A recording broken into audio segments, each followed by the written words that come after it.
This is Face to Face with the co-founders of the National Association of Expert Advisors, Jay Kinder and Michael Reese. We believe that we can change the real estate industry. There is a better way to sell real estate. Your success is ultimately a sum of the decisions that you make. And they're really developing a process, a set of guidelines, a set of procedures. They're also best-selling authors. Here today to discuss the issue is Jay Kinder and Michael Reese. All right, welcome to Face to Face. We are your hosts. I'm Jay Kinder. Michael Reese. And it's going to be a great call today. If you're watching this online, I've dressed up a little bit today for you, so I hope you're happy. I don't like to dress up these days that much, but I had a partner interview today, so it was great. Actually, we'll probably talk about that a little bit. But Mike, how's your day going today? Man, my day's going amazing. Got an amazing book, and I'm excited kind of about the stuff you were sharing with me on your with the gal you met with today. It's good. Excited. Right. So we can start with that, because I think one of the resources, again, if you're watching this online, you can probably see we're pointing to basically the 7 stages of real estate business growth. You can download that online at naea.com. I think it's /7 stages probably is my guess. So you can download that from the website if you want to kind of follow along. But over the years in really coaching agents to really exponentially grow their business, which is, by the way, one of the most fun things in the world you can do. We've really kind of identified some truths, right? Some like undeniable truths that we found that determine whether you're going to grow past where you're currently at to where you're wanting to go or not. Would you agree with that? I would agree. I would say that for people who can't see what we're looking at looks like something that would have been engineered by, I want to say Elon Musk, but we'll go ahead and say Peter Drucker. Right. But it was actually one thing that I know about, for those of you who are looking to engineer growth, is what I'm looking at, and I'm kind of taking the bull by the horn here, is right. I spend more times in meetings with Jay having discussions on why agents are successful and not. I mean, literally, and I don't think there's a more passionate topic. And just to share a quick story is, I read a book, How to Learn Anything in 20 Hours or Less. Okay, and the art of the book all came down to one fundamental principle, which was, how do you deconstruct things so that you can learn them? And what I think you did a great job, and I have goosebumps, probably the biggest goosebumps I've ever had, is that I don't think you get told enough, but I think you probably did the best job in the world of deconstructing how agents advance their career. And even though you're going to probably say something nice because I said something nice, I genuinely mean, not even in just a nice way, that it's in you, because it doesn't matter what meeting, when we're talking about whatever it is that we're doing, whether it's EGS, whether it's we're working on helping somebody do something. Everything that we do has to do with helping an agent grow their business. And there's fundamental truths that we've discovered over time that you've taken hours and hours and days and weeks of literally documenting, tweaking. I remember it when it was 6 stages and now it's 7. With the only goal, not for you. You've already been through all the stages. Right. Is so that somebody could actually look at a roadmap, which I think the name used to have roadmap on it. Right, did, yeah. And so that they could look there and have the benefit of knowing, man, I absolutely know what I need to work on in order to go to the next level. Right. And I think this is what made us so great at coaching, because we had a framework to work from. And that if an agent would actually take the time to, go download this, like Jay had told you can download it, go get your hands on this and really poke a hole in it. Find out where it's not true, because I know for a fact that this document is probably the best document you can have for your career. Right. And I used to never like this phrase that Jay Abraham used for his second book, which was, he says, you're probably stuck. You're stuck. Wherever you're at right now, you're stuck. And I never used to think I was stuck, right? Because I always thought I was growing. But in reality, we're all stuck somewhere. And if you're at the same production level, which we find that to be the case a lot, you get to a point where you're stuck at the same place, you're plateaued, and you just can't seem to break through to that, to whatever that next level is you're trying to get to. And you can look at that and relate to these stages, and you can look at the problems and identify with it either by your income or the transaction counts. There's always going to be a little bit of different variances based on average sale prices and this and that and the other. But really the problem and like the principles behind like how to get unstuck is, I think, what the core of this is. This is where you got to identify. This is where I'm at. And what are the key things I got to do to go from here to the next step? And it's funny that you mentioned. Thank you, by the way, for the compliment. I appreciate that. And it's we do spend a lot of time in meetings. We spent the whole last, it feels like every week we're in meetings all day, every day, getting clear on customer problem. How do we help remove that problem from their business? And I think more often, lately we've been talking a lot about, and just this last interview with this agent, she's a winner. Okay, she's a winner, and she's crushing it. She's closing deals. She'll do 40 deals this year. She has a buyer agent that she's brought on.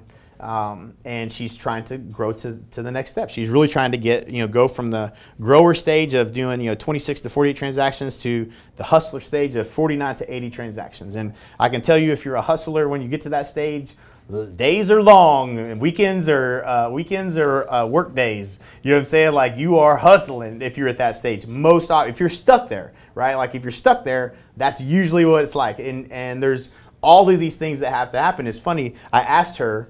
And I actually mentioned the book you just mentioned as well, which everybody should go read, is How to Learn Anything in 20 Hours. It is a great book. But I mentioned that to her in the interview. And she has put in the 20 hours. And it's funny because she actually worked on a team with another agent. And she mentored under a team that was very successful. I'd actually never heard of them. They're here in the Dallas area, but I'd never heard of them. I can't remember what it was. But she mentored with them, and she said, I just said exactly what she says, word for word. I follow that process. And she's like, I tell other agents, that's all I did. They just couldn't believe it. And then I came on the map out of nowhere, and I'm closing, I'm getting all the awards at RE/MAX, and I'm doing really well. And all I'm doing is the same thing I was doing before. It's just now it's in my name. But all I did was follow her process and say the same thing she said. And I said, it's funny you mentioned that, because what you've done is, in order to get out of the seeker stage where you're trying to figure it out and you're doing 15 to 25 transactions a year, and you're trying to move up to that grower stage, which is where she's at, is you have to absolutely nail your value proposition or be able to articulate your value in a way to win a customer. And she's clearly done that. She picked that up, implemented it in her business, boom, breakthrough from 25 transactions. Now she's doing close to 40 transactions. Now she's at that stage. She's at RE/MAX, 95-5 split. They provide little to no value, got a lot of fees and stuff in place. Not saying anything bad about RE/MAX or their business model. It's just they don't provide any solutions for you as an agent doing 40 deals. You know what I'm saying? Figure it out, pay your office rent, and that's pretty much it. You know what I'm saying? So that's just their business model. Nothing bad about it, but that's just what it is. And she realizes that I got to figure this out. Right? She's got 2 kids, young kids. They're the same age as our kids. You know what I'm saying? And I mean, she's a go-getter, and she's not going to sit at home. She's going to hustle. But her life could dramatically different based on her ability to solve. She's going to work, and the work creates more work. And you're either going to do the right things in the right order. And you're going to have clarity and a plan to do that, or you don't. Either right now, today, where you're at, you either are clear, and you are clear on what you need to do, right steps, right order to go from where you're at to where you want to go, or you are not. Fact, right? Right. I mean, you tell me what your experience has been. Either when you're working with someone who's unclear, what are some of the symptoms of that? Man, inaction. I think people when they're I know for myself, when I'm unclear. When I'm clear, I can get more done in a day and a half when I'm clear than I can get in a week when I'm unclear. Right. So I think it's productivity, and at the end of the day, I think it's results. Here's what I believe. You asked me the question. I got to the point where I was very confident that I could solve any problem. Right. Not because I was smart, but because I had a process. Right. And the process I had was, whittling away down to the core fundamental root of before that, every approach I had no system. Right. So a problem created anxiety until I had a solution. And then one day I got a little, because I was I was modeling somebody who had demonstrated that they had accomplished what I wanted to accomplish. If I was even blessed to accomplish 1/100th of what this, maybe 1,000th of what they've, maybe 1,000,000th of what they have accomplished. But I was fond of their accomplishment. Right. And Dan Kennedy says, be careful who you follow. I mean, there's people out there that, you know, I'm not going to say anything, but right. there's just so many people out there, right? Call them the invisible gurus. Right. Right. They have a lot to say, but if you really peel back the onion, they haven't done the dirty work. And if they ever have, they definitely ain't doing it now. So right. they don't have the context of the things that are working and the problems that agents have today. And so I believe that people get clear, and it's about understanding that process, that clarity is going to come. And you only really need to be clear and be planned for out for the next 90 days, because really anything past that, you can't really, there's too much that can change. If you know where you want to go, if you have a real clear idea of where you want to go, and you can whittle it down to what I really need to focus on in the next 90 days, and you really focus on that, and you really use the discretionary time, or Michael Gerber's, E-Myth, which is take that time to work on the business, and right. so that you can be, you got the working in the business, you got to produce the results, as we call the whirlwind, doing what you do every day, but you got to have some time to be pushing the business forward, and it's trying to get an equal balance of that, and making sure when you do have that little discretionary time to push the business forward, that you're pushing the business forward. And I would say that the more important thing is that those pushes are coming off of data, and there's no reason to reinvent the wheel. You said before we set this down, I mean, if someone reinvented the wheel, I'd love to see what you reinvented, or to some degree. I mean, I would say to go to 100 deals, you don't have to reinvent the wheel. To go to 200 deals, yeah, there's enough people that have laid it out there.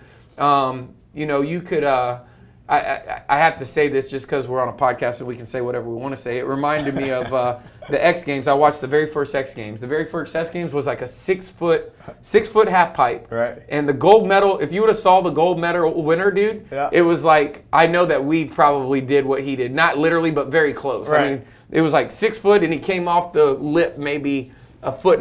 And that was the gold medal winner in like 1990, whatever.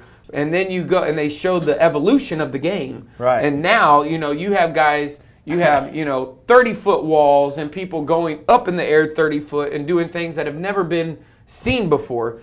This is like going to 100 to 200. It's just to get to 100, you just need to do the basics really, really well. Right. But it's not, most people try to do too much, and they don't do the right things in the right order. Right, no doubt about it. More and more, it's interesting. So when I asked this, and I won't mention her name because I would just keep our conversation confidential. But when just out of respect, but when I asked kind of what kind of her challenges were, it was interesting what she kind of had came down to what her problem was, right? So trying to drill down to the core, she had determined, well, she hadn't really thought about it, so because I hit her out of the blue with that question, but I didn't give her time to think a lot about it. But she's like, I would say it's probably the systems and implementation, right? Like implementing systems and put systems in place, and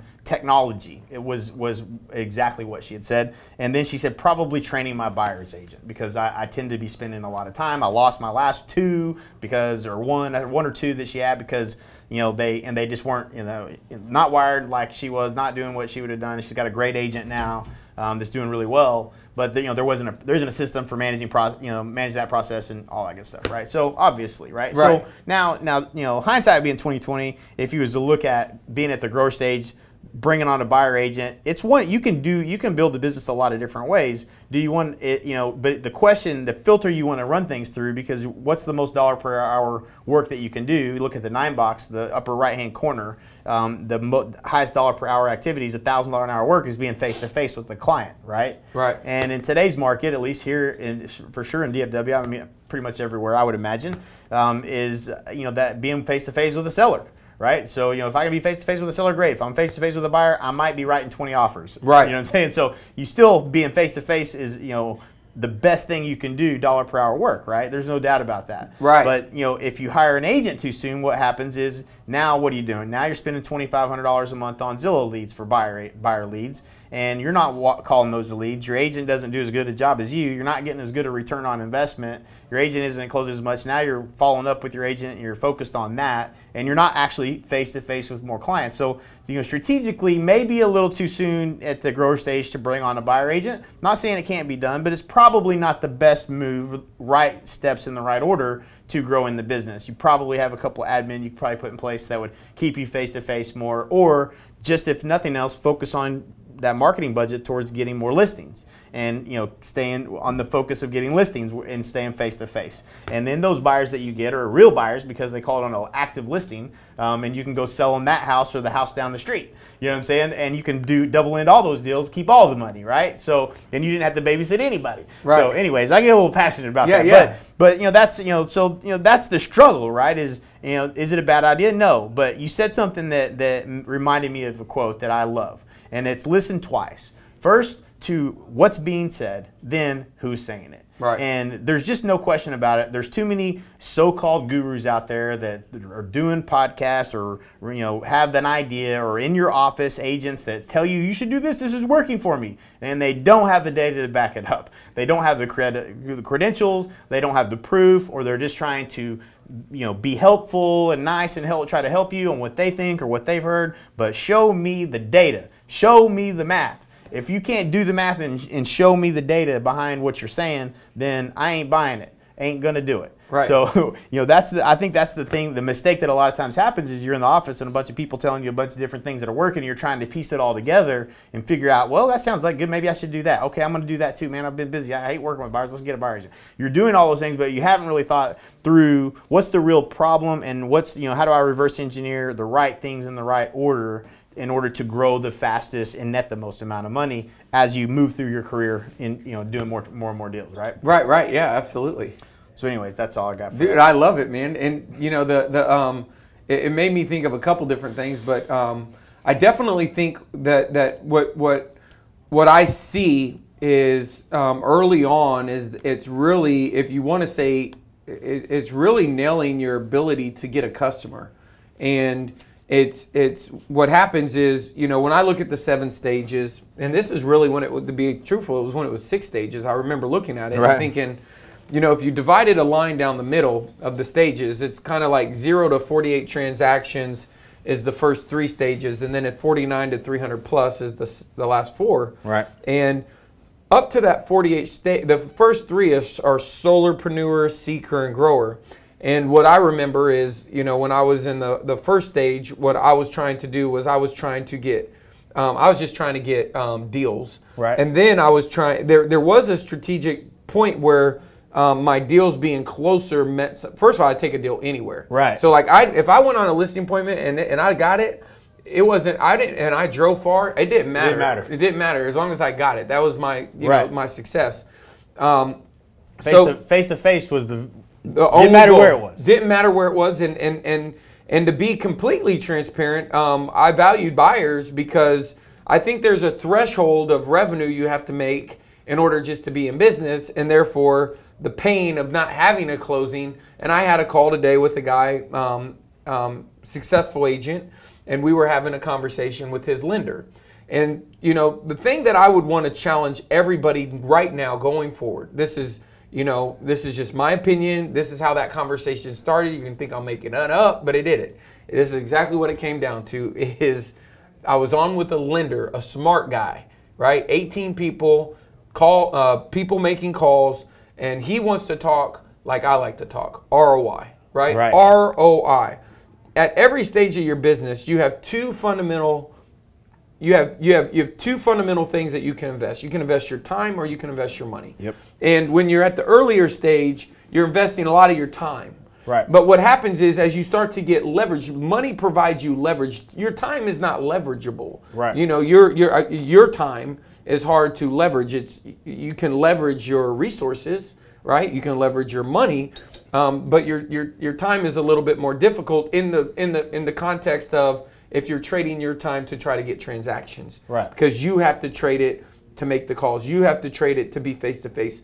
when you start to invest, you invest money by giving part of the deal to somebody else to commit to make that action that transaction come true, if you will, if that's a good way to say it. And so what I would tell people to do, and you do this better than anybody that I know, and I'm not just, this isn't just compliment Jay today, but it's true. You're on a roll. Yeah, I am. I'm gonna keep it up. That's two or three podcasts in a row that you've been very complimentary, so I appreciate that. Yeah, but but the point is, you really do the numbers. I work with two people that are great marketers, yourself and Woods Davis, our head of marketing, and I'd like to say that we all three have studied marketing for decades, and we know why things work. And what I would say is that the first stage is you don't really know all the things on why they're working, and they're definitely not working because they're systems. They're working because you're working. And that transformation is where you're trying to get them to work when it's not dependent upon you. And so the first couple stages are stage 1, 2, in my perception, is when you nail lead generation and you get really confident that you can generate qualified opportunities and convert those opportunities. Remember, stage 1, it might be you're not doing that because you don't have the skills. You've ran out of your friends, your family, your people. You have no idea where your next deal is coming from. Well, you have a job. You probably, some people have no previous sales experience. Some people don't. Everybody has a different thing they need to work on. But there's something there that's stopping them. And once they accomplish that, and that's how I like how you laid this out, is for me, if I'm working with an agent, I always go to this document now, and I'm really trying to figure out, and I get thrown a little bit every once in a while, but I'm trying to figure out where they are, and when I can get them into the stage, it's worked every single time. It's almost like the book, The Goal, right? The goal says, where do you want to go? Or like Jay Abraham used to say, you want to dig a hole, do you need a spoon or a shovel? Should you be digging the hole, or should somebody else be digging the hole? Do you really need a hole at all? Or should it be build a mountain? Is that really even the goal? And so those are the things that you're questioning on the front end before you go invest your time or invest your money. And so I'm just going to share an example. Is if this was a quiz. Quizzes are really hot right now. Okay, and so I'm going to ask you a question. You're going to answer it. You're not going to obviously answer it through your cell phone or however you're consuming today's podcast, but you will know in your heart. Okay, and I am telling you right now, if you don't know your cost per lead, if you don't know the traffic coming to your landing page, if you don't know, how many expireds you go. Here's a better one. If you're not extremely curious why when you go on an appointment you lose, then those are the basic building blocks that you have to, because you have to create those benchmarks, whether it's to define what's working and what works better so you can measure up or against. And that's also with when you're trying out in the very beginning new tactics. I was reading a book about one of the best guys in the world at sales, and he was talking about it was a book by Dan Kennedy, and he was talking about speakers and how sometimes speakers go up on stage and they'll sell, and he was talking about the different types, and he was very, very direct. And this is a sales industry. You are in sales, right? And there's no if, ands, or about. If you have a problem, and what he's saying, there's the types of speakers. Like, listen, there's two types of speakers, and you got the speaker that wants to teach, and wants to not really focus on the bridge to the sale. Well, you at the first 3 stages, you have to get those sales skills. You are in sales. And if you're going to go delegate that responsibility to someone else, if you're going to hold someone else accountable, you better have made the investment to have gotten your skills where they needed to be, because the last thing you want to do is invest your time to get an appointment because you prospected calls, because you are disciplined to do the work, or go spend your money and and then lose the appointment because you don't have the skills. You won't do that work very long before you go get those skills. Exactly. That's what I found, is the person that's willing to invest the money it's or what you the did time. Too. Yeah, absolutely. I got out there, got my ass kicked, and said that ain't gonna happen again. How do I get better here? What happened? Why did I lose? Like you said, curious. I called every single. How many sales trainers did you go through? Every one of them. I bought everybody's stuff. Say it. I bought Well, this is going to show my age and my tenure in the industry here, but this, you might want to pull over and take shorthand of all the people I've bought their shit. Yeah. So you can start with Walter Sanford, Rick DeLuca, Mike Ferry. Gosh, there's so many. There's a guy named Ron Quintero, Bruce Tanner, a ton of training from that guy. He was awesome. That's where I really learned how to sell. I learned sales skills. Proctor, there's got to be I literally have boxes and boxes and boxes of more stuff. What's his name? The guy that's been around since like the 70s. Tommy Hopkins, old Tom Hopkins, been to his seminar. Roger Butcher, been to his seminar. All of these I bought. Were you a born salesman? Hell no.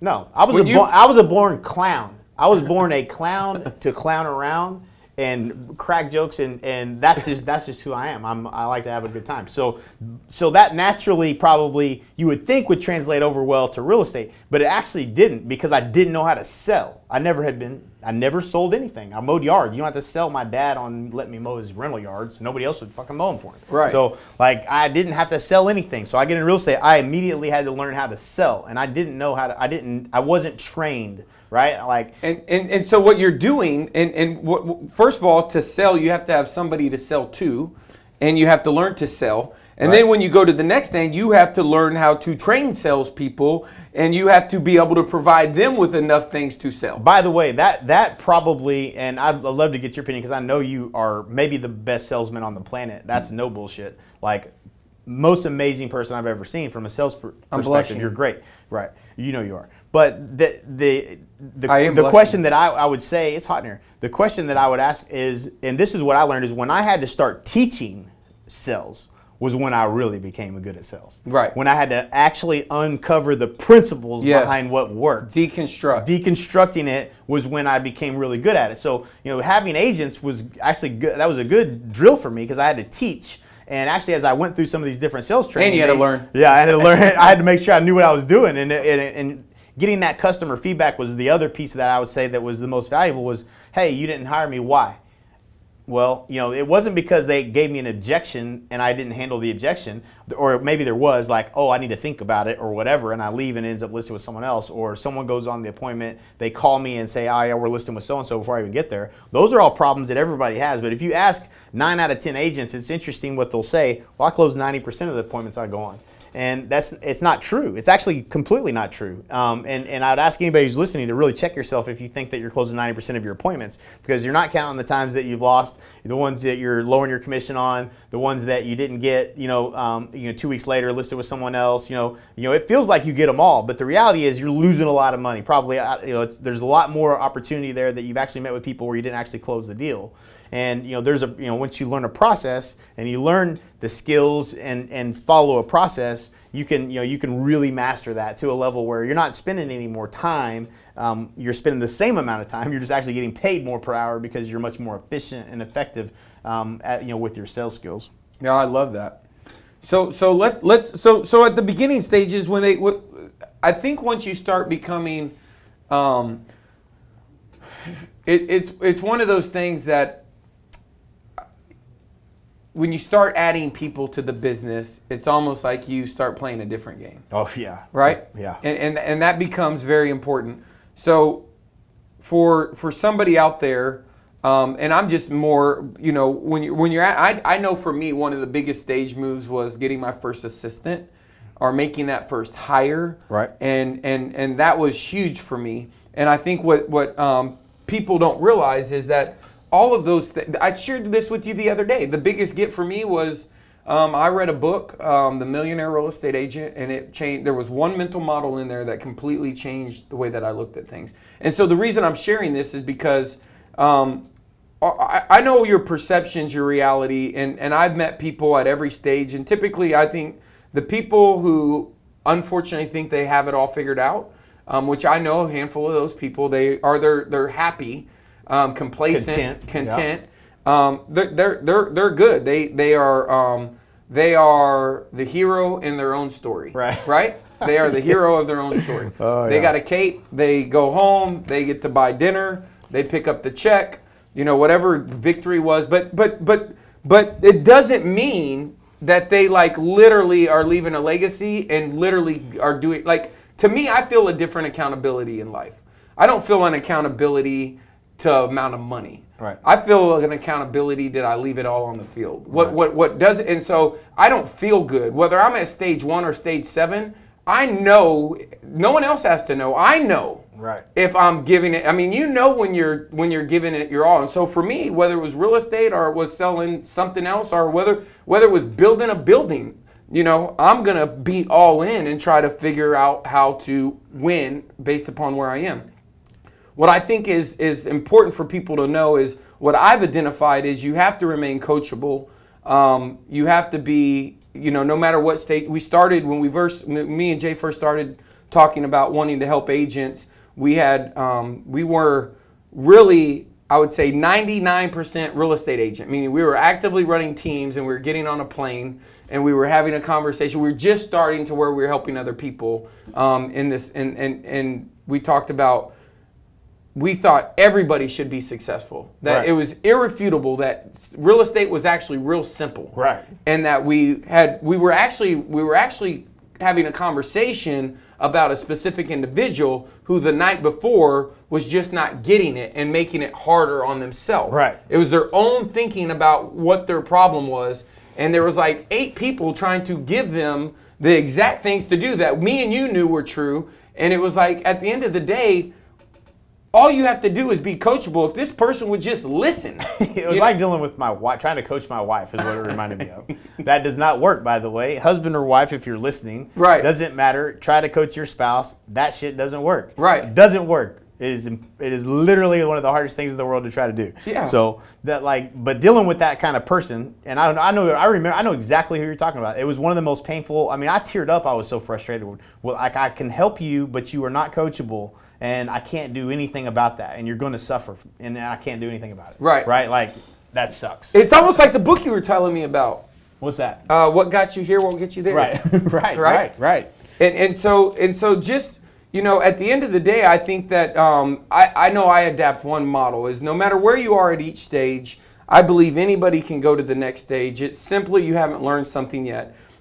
And your job is to get crystal clear on what is the constraint, what is the bottleneck, what is the one thing that if you do this one thing out of doing everything else will have the biggest impact on your goal. And you really need to take the time to sit down and figure out what that is. And that takes that takes the energy and effort. Here's what I know is when you get to where you want to be in business, if you want to do anything that's exceptional, there'll be a time where you're not doing the tactic. Right. You're doing the strategy, right? There'll be a time where you get paid more for who you are than what you do. Right. And so be okay with, I mean, you should actually be trying to move in life from being the person doing the work to being the person who's actually building the systems, managing and leading the people. Like you're actually getting, and it feels uncomfortable, especially like a nervous energy. Like when you're like, when you have to hand that first buyer to a buyer's agent and you're like, man, that, you know, that's normally, what do you do? What am I going to go do with my time? And then the next thing you know, you're handing more and more and more and more off. And so I think one of the main things is, I know for me anyway, it was having something like, I didn't have this, I had you, but you were able to, I don't know if we deconstructed, you were more directional. Well, I mean, I think it comes down to being coachable. You asked a million questions. I mean, you know, you were just trying to figure out what the next step was. You were trying to get there, and you asked questions, and I didn't know all the answers, but I knew a few other answers that weren't right. You know what I'm saying? Don't do this, don't do that. Yeah, that works. Do that, and you just did it, right? And the faster you make those decisions, and the more that you be less wrong in the decisions that you're making, the better off you are. And I think having a mentor or someone to help guide you through that process that's been through it is, it's the shortcut to success. It always has been for us.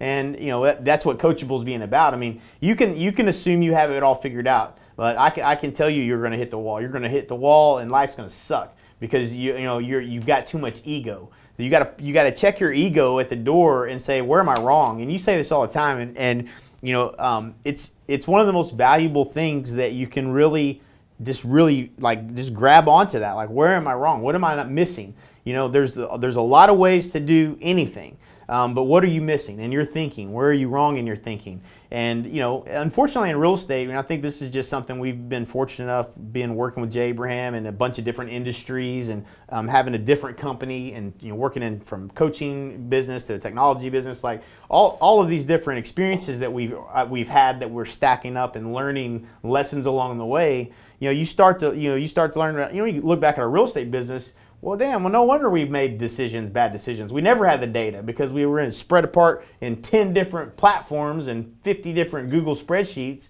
trying to gather that data. If we could make it to a meeting once a month, we'd be lucky to go over that data, then try to make a decision if you were able to put it all together and actually really know for sure if that was it was true, it was real, the data was right and accurate, and this is the decision you could make. You make a lot of bad decisions in your business. You make assumptions, you start to have feelings, you get attached to those feelings, and all the while you're wrong because the data was wrong. And you don't realize that until you get into a business where you have accurate data and you make good decisions over and over again, and you see the compounding effect of knowing the data. So you just don't know what you don't know in real estate, or if you've never built a business past a certain point. And that's how important having the right information, the tracking, the data, the system that does that for you. If you don't have that, I highly recommend that you invest in it, because it's the only way you're going to make better decisions is by trying to get to the truth. Yeah, absolutely. No, that's good stuff. So if you haven't downloaded this, you need to go download it. There's 7 stages: solo, seeker, grower, hustler, entrepreneur, leader, and visionary. And they're named, they're across the side, they're basically categorized. You can see what your current situation is. There's a real descriptive of what it feels like, so you can self-identify. Yep, treadmill at 10 miles an hour. That's me. That feels like that. That feels like me, and you can even find out where you are by transaction. Kind of breaks down what your team size should be, revenue, volume, and basically the goals. One thing that I think that is important is when you hand this to a real estate agent, or let's just say you personally, Jay. If you're on the phone with a real estate agent, maybe you don't hand this to them. What is and they're at any stage, it doesn't matter. Right. How do you use this in order to help them get clear? I kind of use it as kind of like a doctor would use, would ask about certain symptoms in their business, right? So like symptoms if you're sick, right? So there's so tell me, does it hurt when you move it this way? Yep, that hurts. And let me ask this question. Does it hurt when I do this? Oh, god dang, that hurts too. Okay, well, it sounds to me like you're here at this stage right here. That sound about right? You know what I'm saying? They realize real quick that these are my problems, and that I don't have, at the bottom there's the goal, that you're trying to get to move to the next stage, and you realize, oh, yeah, I'm at that stage. I don't have 2 solid seller lead generation strategies in place that are pumping like oil wells seller leads into my business that I can predict and get listings from every month. No, I don't have that. It'd be great when I have that, I'm gonna get on to the next stage. That's when you'll know you're moving on to the next stage, because that'll be in place, right? You won't find someone at the next stage. Very rarely will you find someone at the next stage that has that. Now, every once in a while, like you get they got some weird symptoms that don't make any sense for where they're at in their business, right? Like you shouldn't have that problem. And then you uncover it, you're like, oh, okay, I got it. You hired 3 buyer's agents, right out of the gate, or something's just off. Or problem, like you should be profitable. You're closing 48 deals and you ain't got no money. What are you doing with your money? Oh, you're a discount broker. Okay, I get it. So like sometimes there's problems there that that are outliers that maybe don't match up here 100%. But I think more than anything, you kind of are doing a self-assessment of is this true? Yes or no? And it kind of gives you some clarity as to what's the breakthrough going to feel, what it feels like now. What do you got to do to break through that next level? Absolutely. Well, for me, I think one of the main things is the sooner you can find a process or a system that you use to make decisions in your business, the more the more decisive you can be. I definitely think that this is probably one of the best frameworks for a real estate agent to get clear, to know exactly where they are, and to make decisions based upon, is this going to move me closer to my goal, further away? At the end of the day, the things that hurt the most, and this is just based upon my there's been things in my real estate business that were like shots in the arm. Like, the business was never the same after I made this decision. And then there was other business decisions that I made in my business that were like if dropping an anchor. I lost that. I lost that year. Right, pulling a plow. I remember those. If you make a decision because it's the gap between you implement something in, let's say, March, and you realize you give it till June and it's not working, you lost the year. Right. You're because you would have to go start something over, have the uptime, maybe that was your budget. And so one thing I will say is that if you know your numbers, one piece of advice that I would say is that, it comes down to, scalable leads generation, our lead flow, and then scalable conversion, our deal flow, right? Lead flow, deal flow, lead generation, lead conversion. No doubt. And you really want to be able to, on the lead side, I would say, and to summarize, is you're wanting to install systems that give you an ROI. And the best framework is that this is Jay Abraham, not Michael Reese. It was, I think this was a tape you gave me. I know you gave it to me because you gave me all the Jay Abraham tapes. But it was about, you loaned them. These to weren't me. tapes. Yeah, they weren't. Okay. At least make it sound a little bit older, man. Come on. I didn't give you no 8-track tapes. You didn't give me tapes. They were CDs. You gave me some CDs, but you actually, but at the end of the day, you should have. This was a mind model that changed my paradigm, and I believe that this removed my constraint. See, the biggest constraint in your business is your thinking, but by default, your budget is your constraint. Mm-hmm. And so it's not about, and so you have constraints. For me, the biggest, because I was trying to solve lead gen at the early stage, the model for me was that if I was willing to trade nickels, dimes, quarters for dollars, then and how long would I do that? How long would I trade dimes for dollars? Well, I'd do it as many as I could. How many nickels? As many as I could. How many quarters? As many as I could.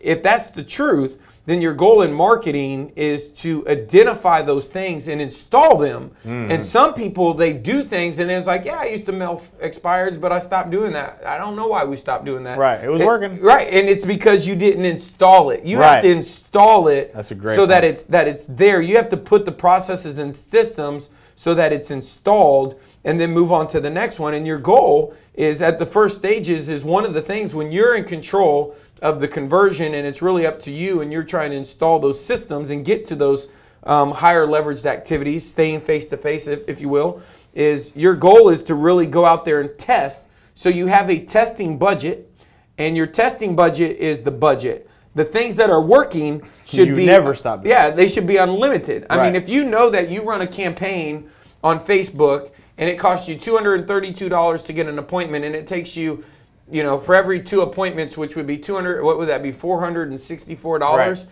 that you took a listing. If you knew that, then why wouldn't you double that? Well, in theory, I can tell you why you wouldn't double it is because you probably couldn't spend the budget, because the budget in Facebook would be your constraint, not that you wouldn't want more of that. Right. And so the budget now is the constraint, but it's not because you wouldn't do more of that. You want to do as much of that as you can. Right. And so the goal is that you really want to nail those leads as you, and then and then you start to get into the listings and then start leveraging with people. Right.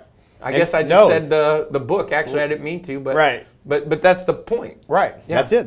That's how you accelerate, and the more you do that, and the faster you do that, is how you accelerate. Through the stages to the highest level and build a business. Absolutely. Right now you could do like I did, which I did that, and I made the mistake of not building any systems and processes because I didn't have time for that shit. I was too busy out in the field selling houses. I was face to face. I was the king of face to face. But I had no systems and processes, and I didn't hire anybody and I didn't know any better at the time. So I spent probably 2 years in the 300 transaction range, not growing at all, but just dealing with the pain of messing all of it up, right? Like no systems, mad clients, and I had such great intention, you know what I'm saying? Like that was really painful for me to build a business where people weren't happy, because I had pride in what I was doing. I knew I could help people, and I knew I was doing a better job than most, but I didn't have enough systems in place. And so there was a year and a half to almost 2 years of fixing all that. That was really painful. That's when you got to hire a JK. Yeah. You got to have a JK. That reminded me of Caleb's post that our mastermind member, when we surveyed him. He grew fast too, man. It's really hard. Like, he grew 200 deals his second year in business. Yeah. We coached him through it, but he was a hustler. I mean, he was doing all the right things, face to face, making the calls, did everything right. It mentored the right people, hired the right people in the right order. Grows to 200 deals his second year. You know what I'm saying? And then it's like, okay, hired you a great hire. We helped him with a couple of great hires. But then, there's still, there's going to be some growing pains that show up if you don't have the right people with the right metrics and the right KPIs, driving the right activities and the right management and leadership in place. And he's an animal, but he's also learning all those things, and he's putting all those things in place, and he's going to take it to wherever he wants to go from there. Now, I expect him to be doing 500 or 600 deals a year in the next year or two. That's amazing. It's just amazing to watch that growth. But he's humble, and he's coachable, and he does the right things in the right order. He gets clear on what the problem is, reverse engineers the plan, and then takes action doing the right things in the right order. And I think that's really the secret. What we're talking about. Absolutely, I love it. Cool, man. Well, I think that brings us to a good close. Appreciate you tuning in today. I'd like to say, if you haven't gone and gave us a 5-star rating on iTunes, and you've been listening to the podcast, you like what we're doing, you want to see more, please go do that for us. We'd appreciate that. And if there's anything we can do for you, we're easy to find. Go to naea.com, shoot us an email, or go to Face to Face Podcast. I don't even know what the URL is for that.